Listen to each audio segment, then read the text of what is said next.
Friends of Tifa, selamat jumpa kembali dalam Tifa and Friends. Kali ini kita kembali lagi berbincang-bincang dengan seorang peneliti muda yang pernah menjadi tamu kita dalam Tifa and Friends beberapa waktu yang lalu ketika beliau galau sekali tentang rusaknya dua danau yang menjadi Zamrud Hatul Istiwa, dua danau yang mestinya kita piara sebagai mutiara dalam lumpur dan kita biarkan menjadi lumpur, yaitu dua danau di Berau di Kalimantan. Beliau adalah Anarga Setiadi, Associate Researcher di Research Center for Climate Change di Universitas Indonesia. Selamat jumpa kembali, Mas Aga, apa kabar? Baik-baik saja, terima kasih banyak Mbak Debra. Kita kembali lagi ngomong tentang kegalauan Anda menghadapi hal-hal yang lingkungan yang seakan-akan kita di Indonesia sangat tidak pedulikan.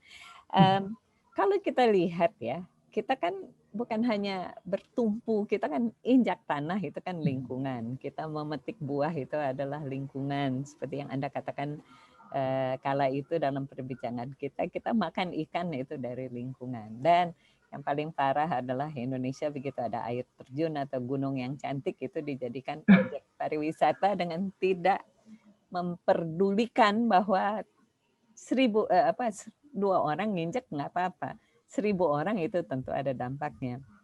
Kalau yang datang berbes-bes setiap hari ya tentu saja itu akan rusak dan sulit sekali untuk kita kembalikan ke kondisi semula.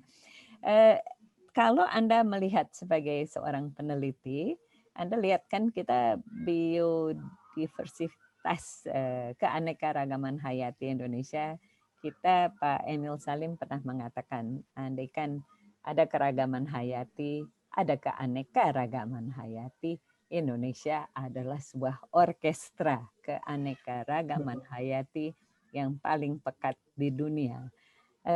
Apa yang harus kita lakukan melihat perilaku kebanyakan orang Indonesia yang tidak peduli lingkungan ini? Banyak sekali sih ini. That's a very deep question. Jadi memang di Indonesia nih kita pertama nggak aware sama sekali sama kekayaan alam kita sendiri. Benar-benar tidak aware. Jadi mungkin di bayangan populer kita hewan dan tumbuhan itu adalah kucing, anjing, mungkin gajah, pohon jati, pohon mahoni. Sedangkan kita ini menjadi lokasi paling kaya untuk keanekaragaman hayati lautnya dan mungkin kedua atau ketiga paling kaya untuk keanekaragaman hayati daratan. Itu yang paling kaya itu seingat saya untuk daratan itu Brazil karena Amazonas ya. Jadi karena hutan Amazon. Untuk kelautan kita ini sendiri kita sendiri juga nggak aware bahwa sebetulnya ribuan mungkin jutaan diver datang ke Indonesia cuma untuk melihat hewan-hewan kecil gitu yang difotografi terus ujung-ujungnya masuk ke majalah internasional. Itu ribuan orang datang ke Indonesia per tahunnya untuk menyambangi hewan-hewan kecil ini. Dan itu kan kalau kita pikirin lagi bagaimana orang masing-masing turis ini terus nanti menghidupi daerah-daerah ini itu bahkan lebih dalam lagi gitu ya. Untuk mengatasi ignorance kita, saya pikir perlu untuk para peneliti, para ilmuwan untuk turun dari menara gading ya. Jadi kita harus segera melakukan apa yang kita sebut science communication. Jadi temuan kita, riset kita, coba kita keluarkan, coba dipopularisasikan. Apa aja sih yang sebetulnya ada di halaman kita sendiri. Nah ini yang saya pikir belum terlalu terasa di Indonesia. Mungkin kalau misalnya katakan di US gitu ya, mereka ada celebrity scientist gitu yang bisa menjelaskan, oh di sini loh Grand Canyon, bla bla bla, ini ada burung apa, ada hewan apa saja. Di kita mungkin masih bisa dihitung jari, belum. Kalau dan mungkin untuk beberapa sektor mungkin belum ada sama sekali. Jadi saya pikir outreach ini penting sekali. Itu apa yang menghalangi? Apakah karena menjadi saintis itu kurang menguntungkan secara income, ataukah para saintis itu juga tidak mempelajari teknik-teknik komunikasi yang baik? Apa yang kira-kira? Kan Anda pernah katakan kepada saya bahwa kalau kita lihat penelitian tentang satu jenis sesuatu dalam alam, kita akan lihat di Australia apa, di daratan ASEAN apa, tapi Indonesia selalu diloncatin seolah-olah kita nggak eksis. Negara segede-gede ini kita tidak eksis. Itu karena peneliti kita tidak mengirim atau tidak membuat penelitian, dan sehingga ada lubang hitam yang Anda katakan, ada black hole tentang Indonesia. Itu apa Jadi penyebabnya? ya, kalau saya melihatnya sih gini ya. Jadi untuk menjadi profesi peneliti sendiri juga kan sebetulnya belum terlalu populer di Indonesia kan ya. Untuk menjadi peneliti biasanya kita via peneliti negeri, biasanya kita melalui LIPI atau misal join NGO segala macam. Tapi mungkin saya pikir saya nggak terlalu bisa banyak spekulasi, tapi mungkin juga kita nggak terlalu ditanamkan gitu dari kecil bahwa hey ini sebetulnya opsi loh, opsi yang menarik untuk meniti jalan hidup. Dan mungkin disitulah kita jadi menjadi sedikit sekali penelitinya, handful saja gitu. Dan mungkin juga yang sudah peneliti yang ada di universitas juga kan mereka biasanya ada kesibukan akademis tersendiri ya. Jadi mungkin outputnya berbeda gitu sama yang memang peneliti full time. Dan saya pikir kalau misalnya kayak tadi, misal kita bahas ke lubang hitaman Indonesia ini, itu hal yang menarik ya. Jadi waktu itu saya melihat dari beberapa buku, dari beberapa artikel, misal sebaran katakan sebaran anggrek tertentu gitu ya. Entah kenapa di Australia ada, di Malaysia ada, di Brunei Darussalam ada, tapi Indonesia kok nggak ada. Ini kan bisa aja memang polanya seperti itu, tapi bisa juga karena kita nggak ada data. Kita nggak ada data. Kita nggak ada, misal sedikit sekali orang yang mau berekspedisi ke jantung Kalimantan gitu ya. Sedikit sekali orang yang mau melihat fenomena alam ini. Jadinya kita kayak semacam kekurangan data. Walaupun saya yakin, maksudnya saya melihat sendiri, maksudnya banyak kolega yang sedang berusaha untuk mengatasi ini. Tapi saya pikir kenyataannya adalah Indonesia kekurangan peneliti. Jadi banyak hal yang pattern yang kita nggak lihat. Ya. Apakah hambatannya adalah dana untuk melakukan penelitian atau waktu atau apa yang Anda lihat? Saya pikir dana bisa jadi faktor yang besar ya, karena untuk penelitian murni itu kan di Indonesia mungkin tidak terlalu populer ya, bukan sesuatu yang menarik gitu bagi donor. Jadi untuk eksplorasi katakan keanekaragaman hayati itu mungkin nggak terlalu, tidak semenor katakan pemanfaatan anu gitu. Itu biasanya lebih menjual gitu ya. Pertama mungkin dana, kedua juga mungkin karena apakah kita juga ya balik lagi kita tadi, misal jumlah penelitinya juga masih sedikit gitu ya. Jadi memang katakan ada satu orang yang memang sudah berusaha mengcover satu Indonesia, tapi kan pasti dia banyak backload yang dia harus kerjakan gitu. Jadi memang jadinya berat. Yeah. Yeah. Dan kan di dalam ketika kita SMA, kita ditawarkan untuk menjadi pengusaha. Kita ditawarkan, oh ini jalur karir yang terbuka bagi Anda, ada ini, dan jarang sekali dikatakan scientist itu adalah untuk menjadi peneliti adalah salah satu jalur karir yang menarik. Apa yang membuat Anda sendiri tertarik masuk ke jalur ini? Daya tariknya apa? sebetulnya ini sudah dari kecil sih kalau dari saya. Jadi memang saya waktu kecil itu saya ingat sekali dibawa ke akuarium ke SeaWorld Indonesia waktu itu kan di Ancol. Dan saya terpukau sekali sama keanehan hewan-hewan laut.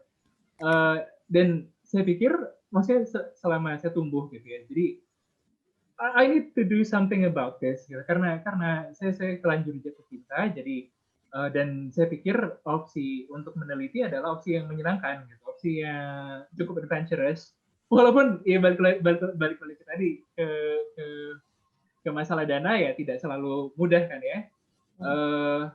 Tapi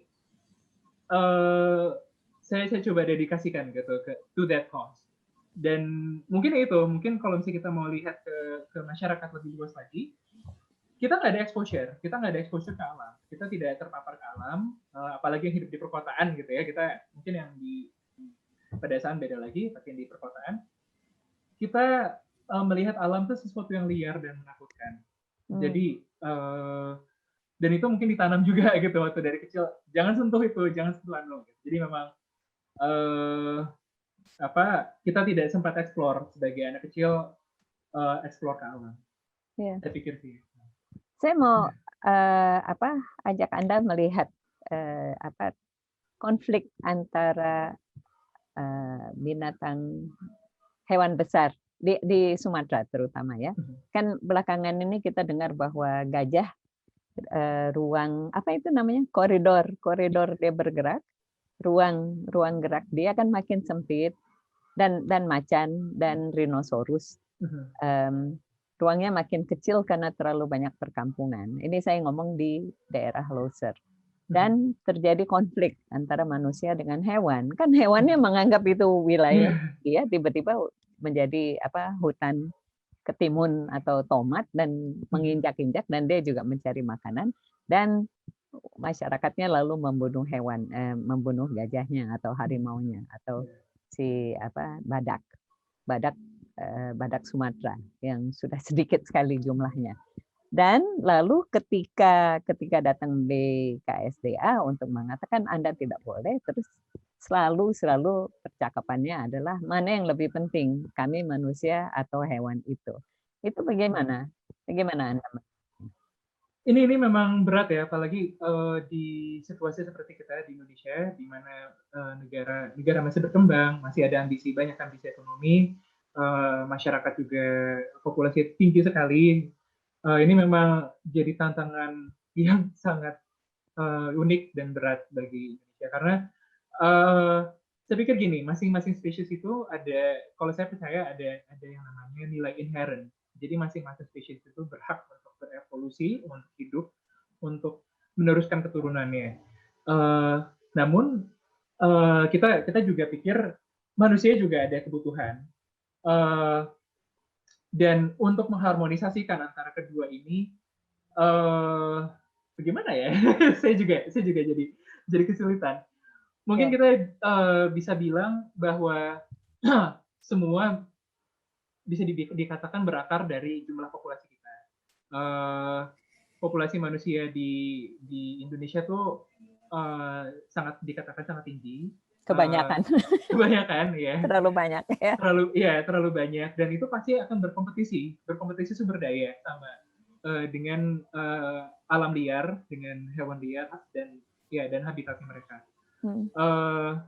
Tapi bisa cerita tentang kepunahan ke-6 yang Anda pernah cerita kepada kami. Oke. Jadi ya, kepunahan ke-6 ini sebetulnya suatu peristiwa yang sekarang dipercaya sedang berjalan. Jadi kepunahan ke-5 itu kepunahan dinosaurus. Sebelum kepunahan di dinosaurus ada kepunahan lagi. Nah itu, tapi biasanya yang studi itu adalah ahli paleontologi. Nah kita sekarang ini menjalani kepunahan ke-6. Jadi yaitu mulainya menyusutnya keanekaragaman hayati dunia, bermula dari hewan-hewan yang paling rentan. Jadi misal seperti megafauna atau hewan-hewan besar seperti gajah, macan, badak, dan terus yang terkena juga biasanya adalah hewan-hewan spesies yang terspesialisasi, yang rewel gitu ya. Jadi misal katakan anggrek di pegunungan Anu yang memang dia tidak bisa terima oleh kondisi lingkungan yang lain. Nah ini terasa sekali sekarang akselerasinya. Jadi memang begitu banyak sekarang spesies yang sudah mulai tidak terlihat lagi di catatan biologis. Nah, kalau kita kan sudut pandangnya kan apa istilahnya? Antroposentris ya. Antroposentris. Secara antroposentris, apakah kita harus meratap bahwa gajah hilang, badak bercula 1, bercula 2 hilang, bahwa macan-macan besar, big cats itu, kucing-kucing liar yang besar itu mulai tidak ada, dan pulau seperti Sumatera di mana tinggal beberapa jenis hewan yang tidak ada lagi di dunia itu ketika mulai hilang, apakah kita harus meratapi itu? Bagaimana sikap manusia sebagai binatang yang beradab dan berakal budi, itu mestinya sikapnya bagaimana menurut Anda? Sebetulnya yang mengenai misal katakan peristiwa kepunahan kenang barusan dan tadi mulainya menghilang hewan-hewan besar kita, sebetulnya kita masih punya kekuatan untuk menghentikan proses peristiwa ini. Dan belum terlambat, mereka masih di sini kan, itu yang kita harus pikirkan. Dan kita juga, maksudnya dunia sains selalu menciptakan inovasi baru. Kayak misal katakan di salah satu jenis badak yang hampir punah yang tinggal sepasang di Afrika, akan direvitalisasi lagi populasinya dengan sperma yang sudah dibekukan, yang sudah disimpan oleh beberapa ahli konservasi. Nah itu kan bukan berarti maksudnya kita boleh mencapai titik ambang barusan, tapi selalu ada harapan, saya yakin. Dan selalu ada harapan, dan kita juga saya pikir juga harus bisa selalu menginovasikan bagaimana caranya untuk hidup berdampingan dengan alam. Ini kan yang misal katakan masalah konflik manusia dan hewan, itu kan misal katakan di Afrika juga sudah ada beberapa solusi yang ingenious gitu ya, yang cerdas. Misal seperti berdamai sama beberapa populasi dubuk dan manajemennya. Nah itu mungkin kita bisa coba. Apakah ini pertanyaan terakhir Mas Aga, terjadi pandemi ini kan di luar dugaan semua. 1 tahun yang lalu kita syok bahwa di Wuhan terjadi penularan virus dari kelelawar. Nah, apakah apabila manusia terus berjalan dengan sikap tidak peka seperti ini, apakah corona yang akan datang, corona baru akan bermunculan di masa mendatang menurut Anda?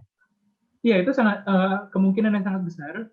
Beberapa ahli epidemiologi juga mengatakan demikian. Jadi seiring kita menjajah, merambah ke habitat-habitat alami, dan kita berkenaan dengan satwa liar, penyakit yang mereka bawa, penyakit yang mereka sebetulnya sudah bersirkulasi di dalam mereka juga berpotensi loncat ke manusia. Gitu ya. Jadi kita melihat ke belakangnya, misalnya seperti HIV dan Ebola, mereka semua itu berasal dari perdagangan daging hewan liar. Gitu. Jadi memang konsekuensi kita tidak menghormati alam itu sebetulnya banyak sekali. Dan ini ya salah satu contoh yang kita duga adalah COVID-19 ini. Jadi memang saya pikir resolusi konflik satwa dan manusia menjadi lebih urgent lagi, gitu, lebih urgent sekali gitu sekarang dengan insiden seperti ini kan. Oke. Terima kasih banyak atas percakapan yang sangat menarik ini, Mas Aga. Mudah-mudahan kita bisa jumpa di lain kesempatan. Friends of Tifa, demikian bincang-bincang kita dengan Anarga Setiadi, seorang peneliti Research Associate pada Research Center for Climate Change Universitas Indonesia. Sampai jumpa, salam. Makasih banyak, Mas Aga.